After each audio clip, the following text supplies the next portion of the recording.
नमस्कार, मी पंजाब डक. बऱ्याच ठिकाणी भाग बदलत पाऊस पडणार आहे म्हणून हा अंदाज लक्षात घ्यायचा.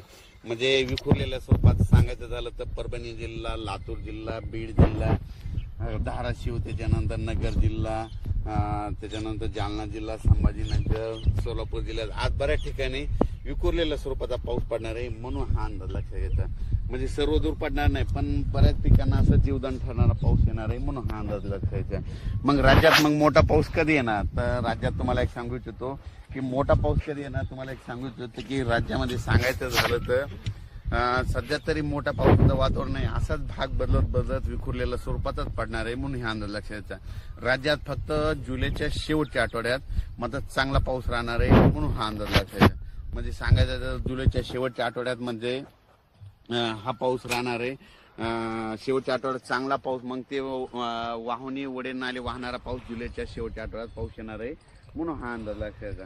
पण राज्यात सध्या तरी मात्र पूर्व विदर्भ झालं, पश्चिमी विदर्भ झालं, दक्षिण महाराष्ट्र, उत्तर महाराष्ट्र, कोकण पट्टी, खानदेश सर्व दूर असं उडे नाले वाहतील तसा पाऊस नाही.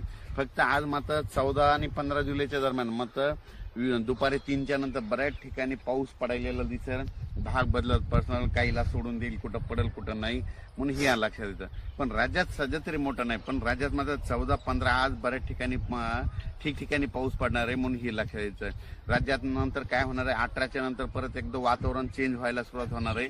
18च्या नंतर काय होणार आहे, मग हे नांदेड जिल्हा झालं, लातूर जिल्हा झालं, अक्कलकोट, सोलापूर, उदगीर, निलंगा ह्या शेतकऱ्यांचं काय झालं, पाऊस नसल्यामुळे त्यांचे सोयाबीन थोडं सुकत आहे. त्यांना सांगू इच्छितो की 18च्या नंतर तुमचं नांदेड झालं, धर्माबाद झालं, बिलोली झालं, नायगाव, त्याच्यानंतर इकडं त्याच्यानंतर जळकोट, त्याच्यानंतर अक्कलकोट ह्या भागामध्ये मग 18-19 पासून जरा चांगलं तुमच्याकडं पाऊस पडणार आहे. कारण की काय होणार आहे, 18च्या नंतर तेलंगणा, आंध्र प्रदेश, तामिळनाडू, कर्नाटक तिकडे पाऊस पडत राहिल्यामुळं आपल्या महाराष्ट्राच्या सीमालगत ह्या पट्ट्यामध्ये पाऊस येणार आहे. म्हणून त्यांच्यासाठी म्हणजे लातूर जिल्ह्यातल्या त्या बॉर्डरच्या शेतकऱ्यांसाठी आनंदाची बातमी.